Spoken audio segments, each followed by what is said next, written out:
大谷、郁恵さん。はい。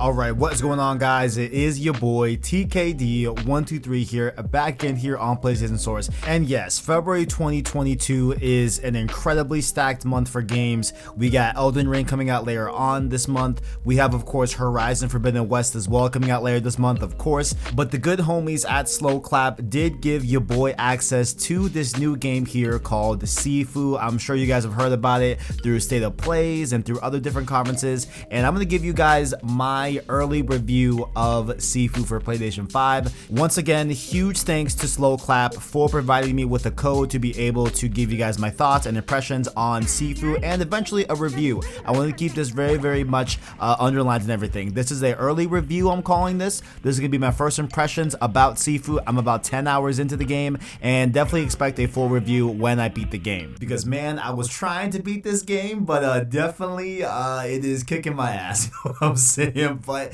before we get to all of that, if you guys enjoyed the video, make sure to leave a like on the video as well as hit subscribe to PlayStation Source to keep up with the latest and greatest in PlayStation. So let's start with who is SLOCLAP. They developed Absolver back in the day. I know I got access to their old game Absolver on PS Plus, I believe in the summer of 2018, and I played it for a little bit there. I actually really liked the game overall, but never beat it or anything like that or spent like a huge amount of time with it. But I definitely did enjoy Absolver and definitely was looking forward to Sifu as well leading up to release. So speaking of release, you'll be able to play it today if you pre-ordered the game on PS4, PS5, and Epic Game Store as well. The game also is cross-buy, so in case you are wanting to get a PS5 later on this year and you don't have access to it yet, you can buy a PS4 copy and it will be cross-buy with PS5 and it will be a seamless upgrade from that standpoint, and it's also available on Epic Game Store as well. But if you pre-order today, you'll be able to get access to the game right now as you're watching this video,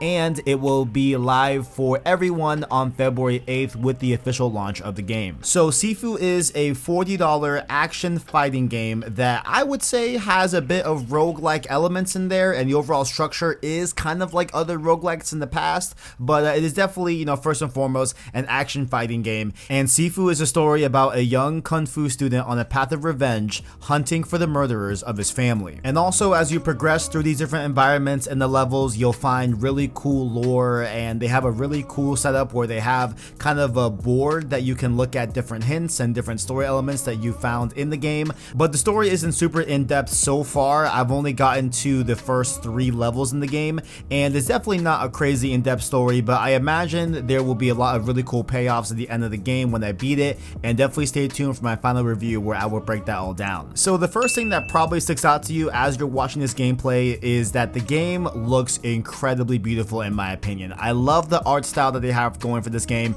It looks like a painted type of moving game that just really does strike at every single, you know, environment that you're at, whether it's a quiet, calm town or a bumping club. Y'all know I love my bumping clubs, you know what I'm saying?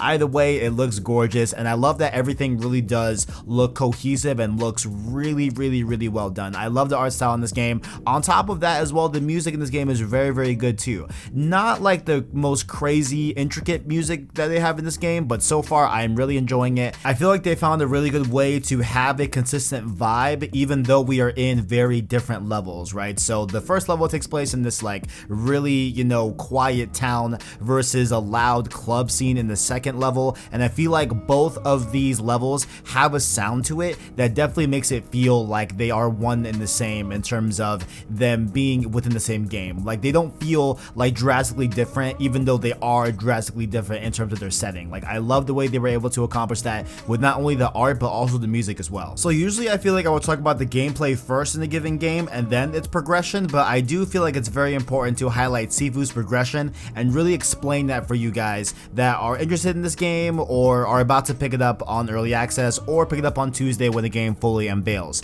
The game has 5 levels as far as I can tell, with each each level ending in a really big boss fight that faces you off against one of those that killed your family. And within each level, you have secret paths that you can unlock via finding different objects, whether they be keys or keycard passes to access other ways to get to the final boss, dialogue choices as well to make, and a whole lot of enemies to fight in between, with some mini bosses in there as well to give you a little extra challenge. The catch is, every time you die, you're able to be revived by the use of your family's mysterious pendant, but every time you come back into the game after you're revived, you do age. And on top of that, the more you die and you're losing battles and you're playing really bad, you age quicker. However, if you are doing really good, you will age slower, and you definitely want to age slower in this game because the max age is around 70. I believe I've gotten to like 78 I've been fighting, and after that you are dead for good and you have to start over the level that you were on. But in a way to make it a little bit more fair for the player, every decade that you escalate in your life, you will deal more damage but have less health overall. So you're able to hit harder and have more dangerous punches, but you will be a little bit more softer in terms of your health. But dying isn't meaningless in this game because dying allows you to invest your XP into new skills that can be incredibly powerful and helpful. I found a lot of them really cool to use, a lot of them that allowed me to take down enemies a lot quicker, and that allowed me to make sure that they are kind of in a stun state or caught off guard where I can get the upper hand. But after unlocking a skill, you then have the opportunity to invest more XP into said skill to eventually permanently unlock it for good. Even if you fully get to 70 and come back in a later time, you will always have that skill. It's permanently unlocked, period. Also, throughout the levels, there are these little green like statue totem type things that are your rewards for a given level. So these are extra bonuses that you can get for either how much score you have, how much XP you have in a given level, as well as the specific age that you encounter them. And so they'll give you like an age limit to get some of these rewards and stuff like that. And these rewards can range from getting more health upon takedowns of enemies or increasing the durability of a weapon that you have in the level. A lot of them are really fun to use and can really help with the combination of unlocking different skills in this game. And so overall, the gameplay has been really engaging, really fun, really addicting and everything. And I love the way that the controls feel very tight and all that good stuff. And like overall, I do love the game from a gameplay standpoint, and it definitely has its claws in me, and I'm definitely addicted to this game overall right now. But I will say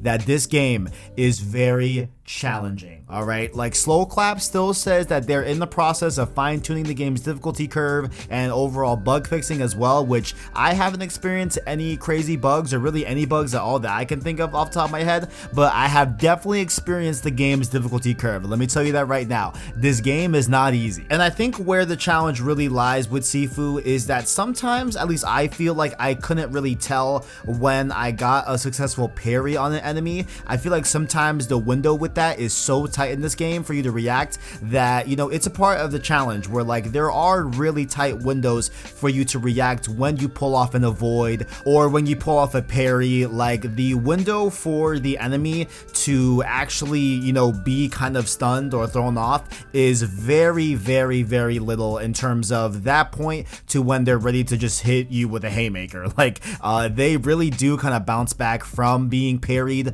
or being avoided very quickly, and you have a tight window to react to that I think is going to be very difficult for a lot of people that play this game, right? And while this game also at some points, I will say, like sometimes the windows are so tight and the combat is so fast and unforgiving that it does feel in some ways that I have been cheated in some lives that I've played, right? Like there's a lot of times where I'll just get essentially what feels like one hit. When I know it's not one hit, I know I was making mistakes, but the window for you to react sometimes in this game is so small that it really is a game about really concentrating, about slowing down your gameplay and really understanding your moveset, understanding the enemies and what to do next. So I bet if you're hearing that, you're either in one of two camps. Either A, that does not sound like my cup of tea, I don't ever want a game to feel like it cheated me, or it feels like it's so unforgiving that I can't play it or whatever. And there's maybe people in another camp where they love that challenge, like they really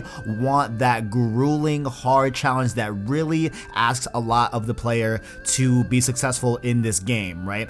And I feel like I'm somewhere in the middle where, yes, there are some times that I play Sifu over the course of my 10-hour playthrough that I have in the game so far, where I have felt like I just got washed, like I just got mopped up, right? Like I should just go home at that point, right? You know what I'm saying? But then there are times where the more and more I'm learning the game, the more and more I play it, the more I feel my muscle memory kicking in, the more knowledge I get about this game as I play through these levels over and over again, trying to be younger by the time I get to the end of the level, by the end of the boss fight and everything.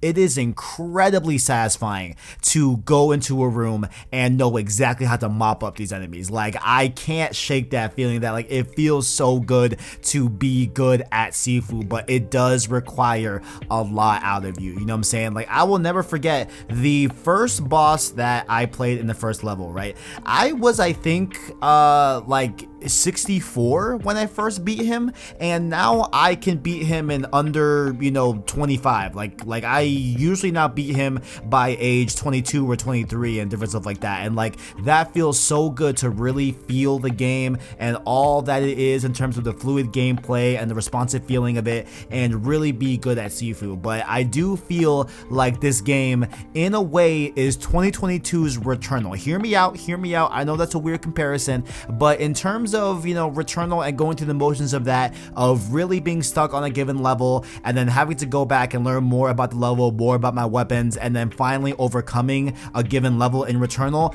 I do feel that Sifu has a very similar cadence to it, where this game is difficult. This game, you will die a lot if you're not the gifted gamers like my boy Arachnite, you know what I'm saying? But overall, this game is very, very difficult. But I do feel that if you sit down and learn and dedicate the time and really delve into Sifu, that you'll have a lot of fun with the game by the first impressions that I've had with this game so far, and I feel like you're gonna have a lot of enjoyment out of Sifu. But just like Returnal, I do feel that a lot of people will buy Sifu or try it from a friend's account or whatever, and they'll fall out of the game quickly because of its difficulty. Like I do feel that it will have that kind of like Returnal conversation where a lot of people were talking about last year, is Returnal like too hard? Is it too punishing? And like I do feel that people will say that about this game. Like this game definitely punishes you, it's definitely pretty difficult, but I do feel that if you stick to it, if you learn the mechanics, hint, I'll give you a little hint, guys, you know what I'm saying, like a little early review hint, learn how to avoid as opposed to dodging. That will help you a lot in combat. I'm just saying that, right?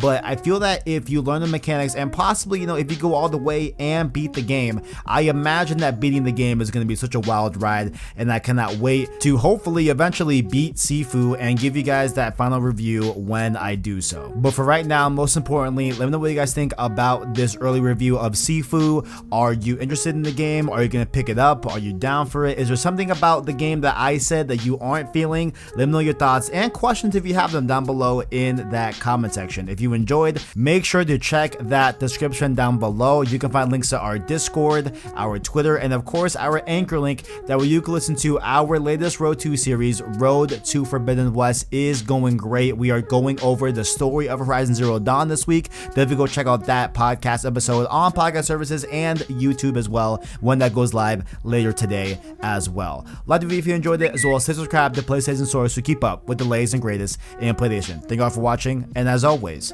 greatness awaits.